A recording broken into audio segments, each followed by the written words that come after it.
The moment I opened the unlocked front door, expecting a tearful, joyous reunion, I was met instead with the terrifying click of a loaded handgun pointed directly at my chest by the person I loved most in this world.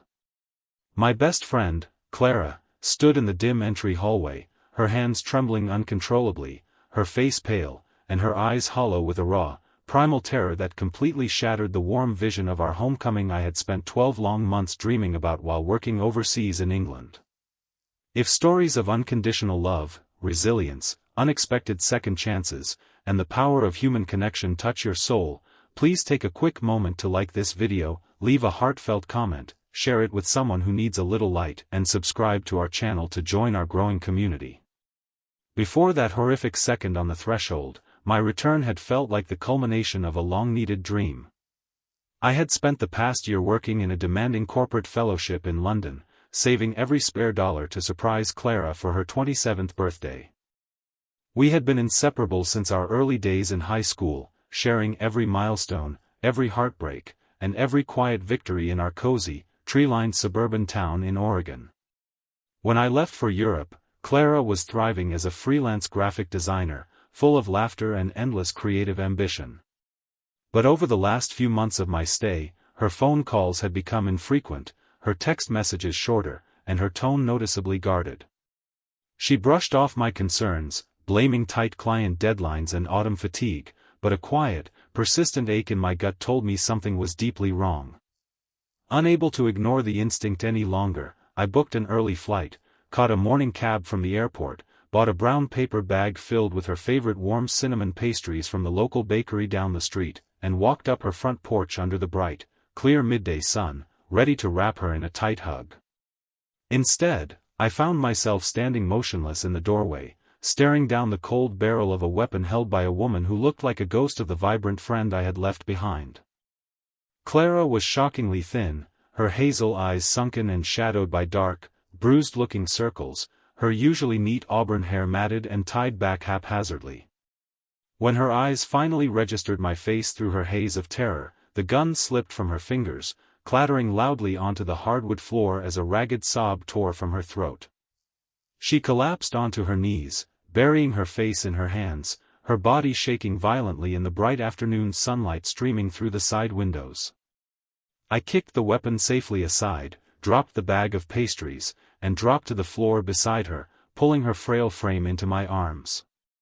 She clung to my coat like a drowning person, weeping so hard she could barely draw breath, repeatedly whispering that she was so sorry, that she thought they had come back, that she was losing her mind.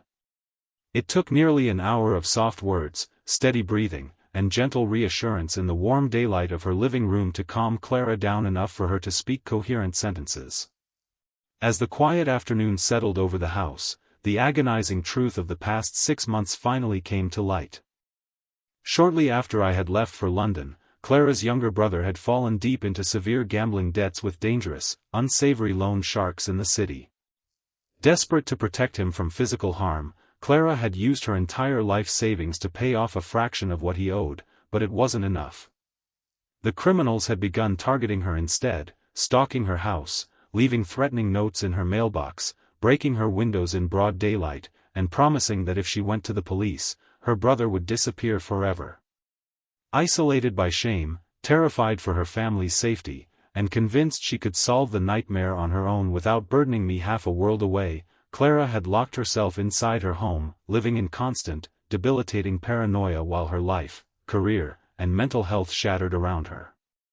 Hearing the unimaginable nightmare she had endured in complete solitude broke my heart into 1,000 pieces, replacing my shock with a deep, burning resolve to protect her. I spent the rest of the day taking action alongside her, refusing to let her suffer alone for another second.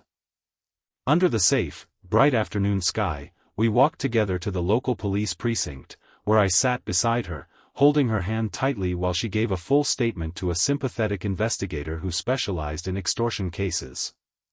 Knowing she could no longer stay in that traumatizing environment, I spent the late afternoon helping her pack her essential belongings into my car so she could stay at my parents' peaceful home on the edge of town, where she would be safe and surrounded by people who cared.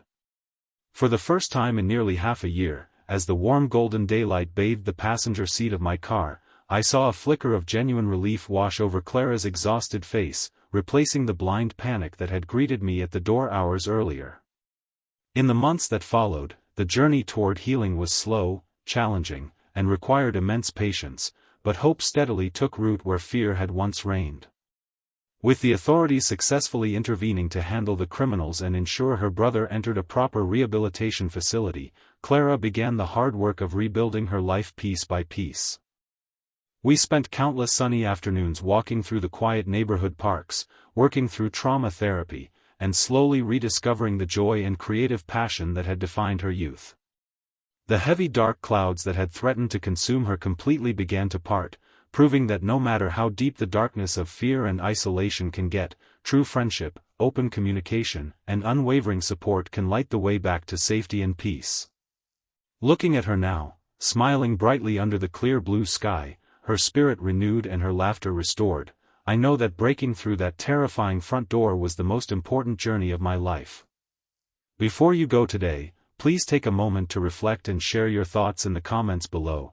Have you ever had to help someone you love through their darkest hour, or has someone reached out to save you when you needed it most? If this story touched your heart, please like this video, leave a meaningful comment, share it with someone who needs hope today, and subscribe to our channel so you never miss another emotional journey.